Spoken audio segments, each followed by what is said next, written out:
começando mais uma aula de filosofia por aqui, hoje dando seguimento à nossa temática medieval, né, que nós começamos na aula anterior. Então, na aula anterior, nós começamos o assunto, né, e começamos também a estudar a patrística e o Santo Agostinho. Hoje nós daremos seguimento à filosofia medieval com a segunda corrente filosófica desse período e com outro filósofo bem importante dentro da filosofia medieval, certo? Então vamos lá.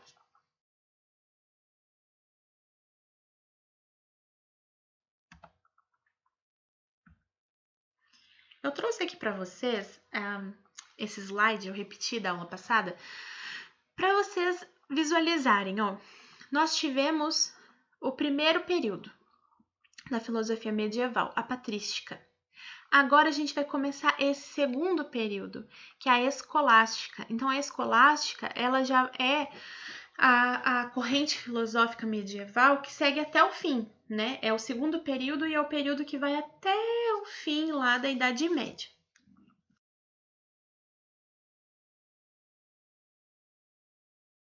Ó, São Tomás de Aquino e a escolástica, eles têm relação. Tomás de Aquino, ele é um filósofo bem influente desse período, tá? Dessa escola filosófica. Então, como eu falei para vocês, é o segundo momento, né, da filosofia, e os escolásticos têm como objetivo provar a existência de Deus de uma forma racional. Então, vejam, enquanto nós tínhamos os patrísticos que queriam relacionar fé e razão, né, para provar os dogmas da igreja como objetivo de estudo, né, sua filosofia era pautada nisso, nós temos aqui os escolásticos que são mais ousados, que querem provar a existência de Deus de uma forma racional. Então, aqui eles estão abordando uma temática, um assunto que, de certa forma, não conversam, né? Então, eles estão sendo ousados, eu digo que eles estão sendo ousados porque a gente não relaciona muito fé, né? A existência de Deus, pensar em divindades e tudo mais com a racionalidade, né? A gente sabe que são assuntos que não conversam, né? Mas aqui, nesse período, eles queriam provar isso, né? Provar a existência de Deus. Ele cristianizou as ideias de Aristóteles, provando que o mundo sensível é capaz de gerar conhecimento para compreender a fé e a existência de Deus. Vejam aqui, enquanto Santo Agostinho cristianizou as ideias platônicas, né, lá eles criaram um neoplatonismo, aqui o São Tomás de Aquino vai cristianizar as ideias de Aristóteles. Por quê? O Aristóteles, vocês lembram, né? Ele era aluno de Platão e ele discordava das principais ideias de Platão. E quais eram essas ideias? A de mundo sensível e de mundo inteligível, a teoria das ideias de Platão. Porque o Platão dizia que o conhecimento ele era produzido só lá no mundo das ideias, no mundo inteligível. E o Aristóteles nos dizia que o mundo sensível era capaz sim de produzir conhecimento. Mas o São Tomás de Aquino fez o quê?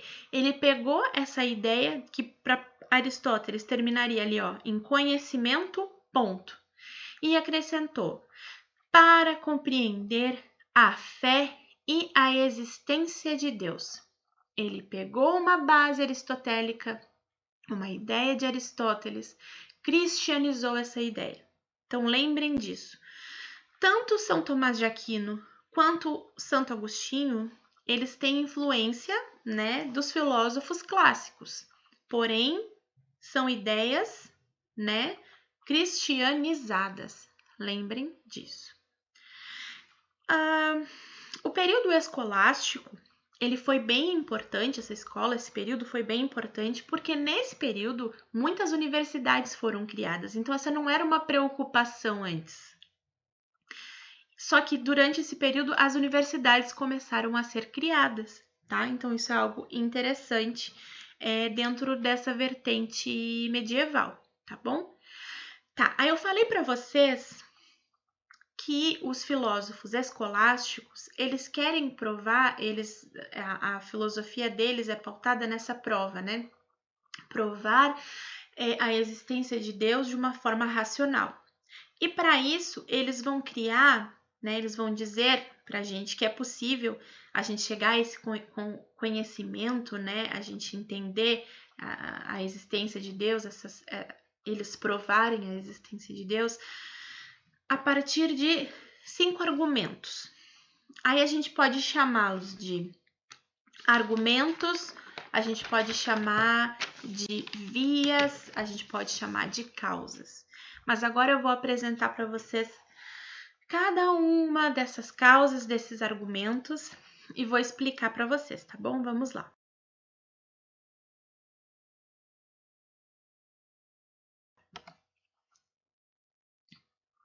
Ó, a primeira via, a primeira causa, se chama motor imóvel. Se regredirmos para compreendermos o movimento das coisas, chegaremos ao primeiro motor, que é Deus. Tudo aquilo que se move é movido por outro ser, na visão deles, tá? Se não houve, tá, um primeiro ser movente, nós cairíamos num processo indefinido, se não tivesse um primeiro ser que movesse as coisas. É necessário chegar a um primeiro ser movente que não seja movido por outro, tá? Então veja o que eles estão falando aqui.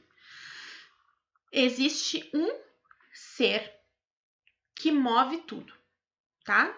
Que movimenta as coisas, que faz tudo acontecer, tá? Mas este ser, ele move, mas ele não é movido. Esse ser tem o poder de mover todas as coisas, mas nada o move. Esse ser é Deus, na primeira via. A segunda via, ou segunda causa, é a causa eficiente. Diz o seguinte: se regredirmos para compreendermos o motivo e eficiência das coisas, a primeira é Deus. Então, todas as coisas existentes no mundo não possuem em si próprias causa eficiente de suas existências. Tomás de Aquino afirma ser impossível remontar indefinidamente à procura das causas eficientes.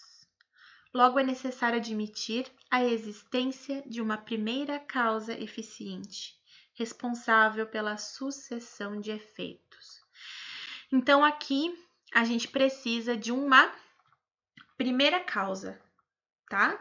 Uma causa eficiente, algo que antecede todas as coisas, uma primeira causa. E essa primeira causa é Deus.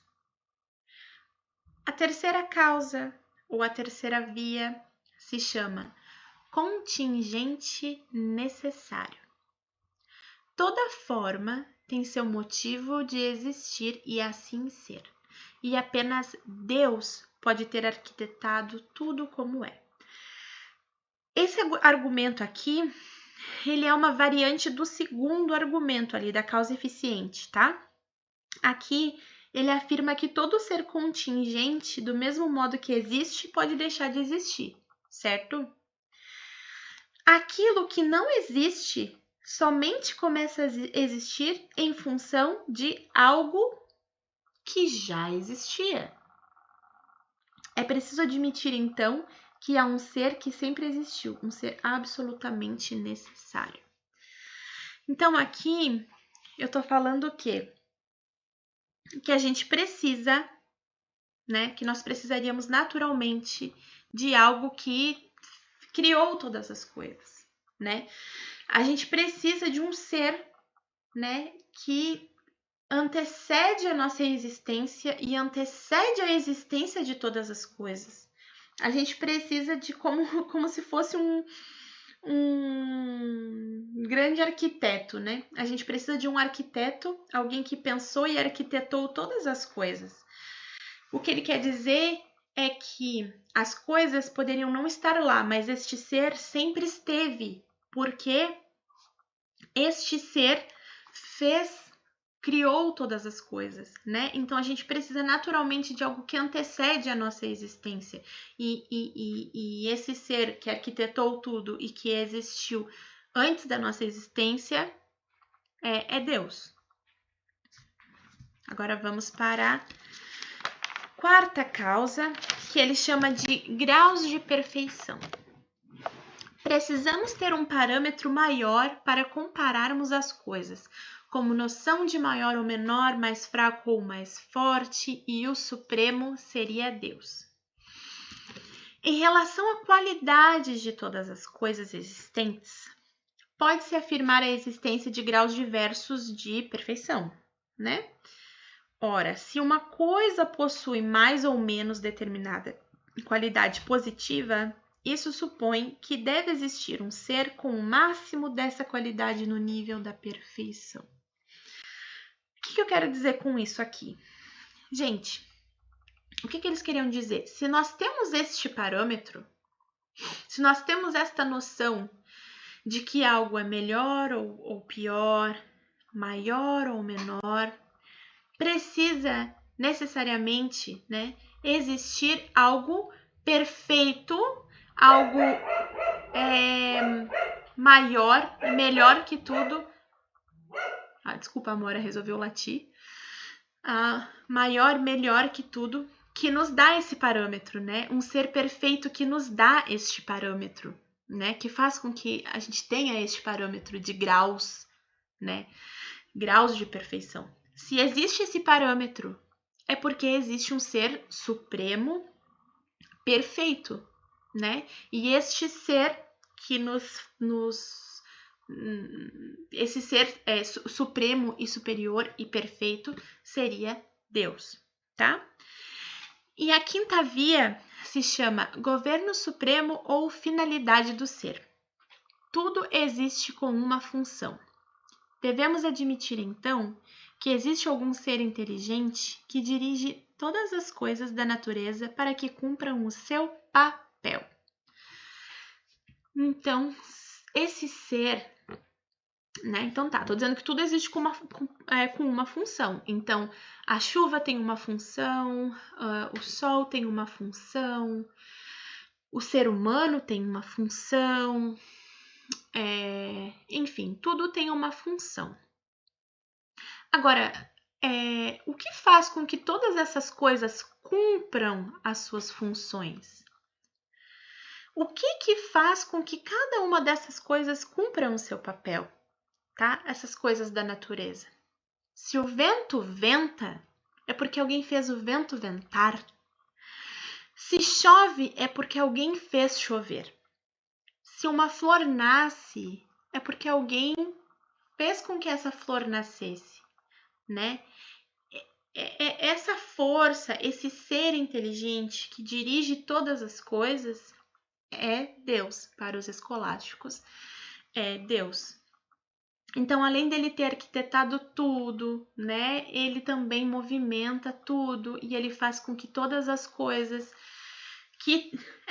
percebam, essas coisas têm os seus papéis, né? Elas têm os seus papéis definidos, né? Então, por exemplo, o vento, ele tem o seu papel, mas ele só acontece porque alguém faz acontecer, e este alguém é Deus.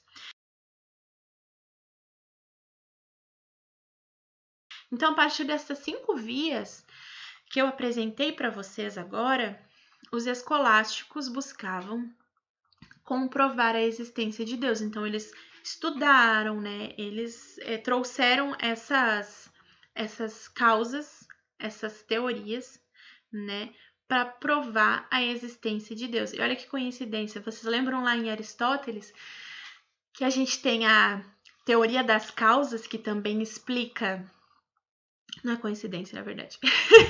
que explica como uma coisa se forma. Então, ele fala da causa material, da causa formal, da causa eficiente, né, da causa final. A gente traz aqui para o medievalismo, né, para a filosofia escolástica, como essas causas como provas da existência de Deus, usando a racionalidade. Então, o que é importante ficar aqui para a gente é que os escolásticos, então, queriam provar a existência de Deus de uma forma racional, e o São Tomás de Aquino, ele é esse filósofo que está à frente, né, dessa vertente filosófica desse período medieval, tá?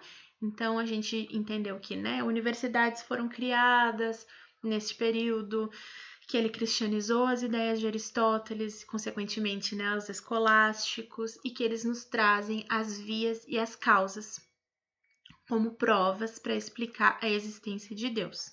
Espero que vocês tenham entendido o assunto. Agora eu acho que a gente faz questões, né, para fixar o conteúdo e talvez sanar alguma dúvida que pode ter ficado aí no decorrer. Vamos ver, vamos lá.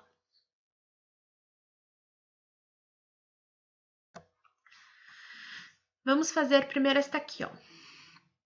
Desde que tenhamos compreendido o significado da palavra Deus, sabemos de imediato que Deus existe.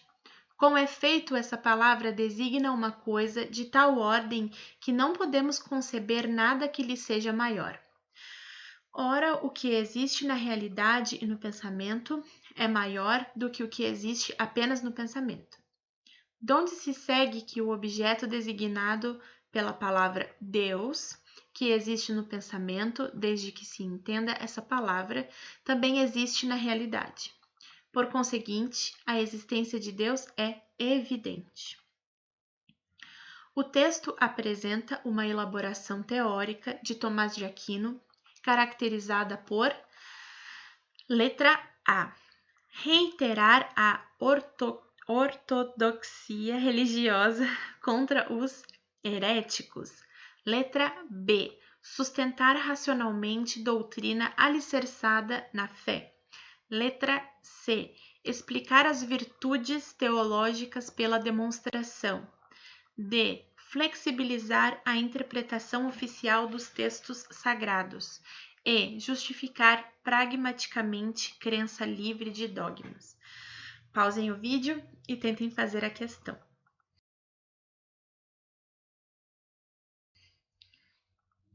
Vamos lá. A resposta correta aqui é a letra... Tá, vamos aqui, ó. O texto apresenta uma elaboração teórica de Tomás de Aquino caracterizada por...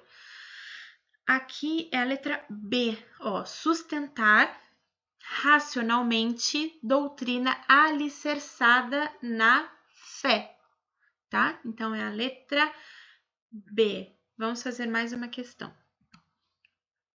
Com efeito, existem a respeito de Deus verdades que ultrapassam totalmente as capacidades da razão humana. Uma delas é, por exemplo, que Deus é trino e uno. Ao contrário, existem verdades que podem ser atingidas pela razão, por exemplo, que Deus existe, que há um só Deus e etc. Para São Tomás de Aquino, a existência de Deus se prova, letra A, por meios metafísicos resultantes de investigação intelectual. B.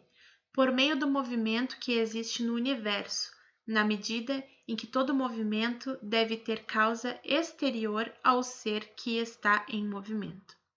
C. Apenas pela fé. A razão é mero instrumento acessório e dispensável. Letra D. Apenas como exercício retórico. Pausem o vídeo e tentem fazer.